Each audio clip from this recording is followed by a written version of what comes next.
हिम्मत कशी झाली तुझी राजनला असं काही बोलायची? तो माझा मुलगा आहे,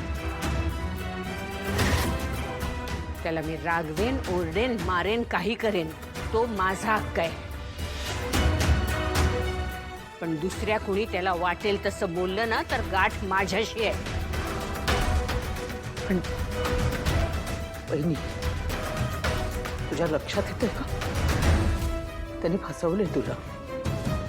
परक्या मुलीशी संगनमत करून त्याने तुला फसवलंय आणि तू त्याला त्याची शिक्षा दिलेली आहेस. तो माझा वैयक्तिक प्रश्न आहे, तू त्यात पडू नकोस.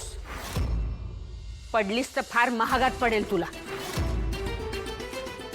कामिनी, तशीच वेळ आली ना तर गरीब हरिणी सुद्धा आपल्या पिल्लाला वाचवण्यासाठी वाघाशी झुंज देते. मग मी तर कोण आहे हे तुला चांगलंच माहिती आहे. आई,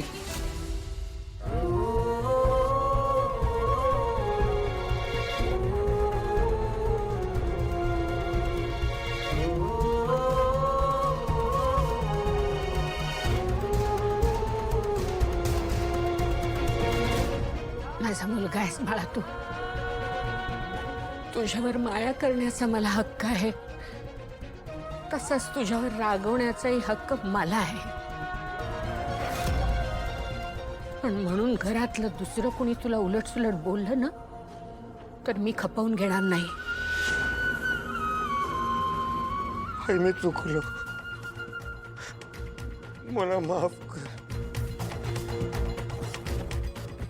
तू चुकला नाहीस, पण तुझा मार्ग चुकीचा होता. पण तू मार्ग निवडण्यामागचा तुझा हेतू तो तर चांगला होता ना. बहिणी, ए बहिणी, काय करतेस तू? अगं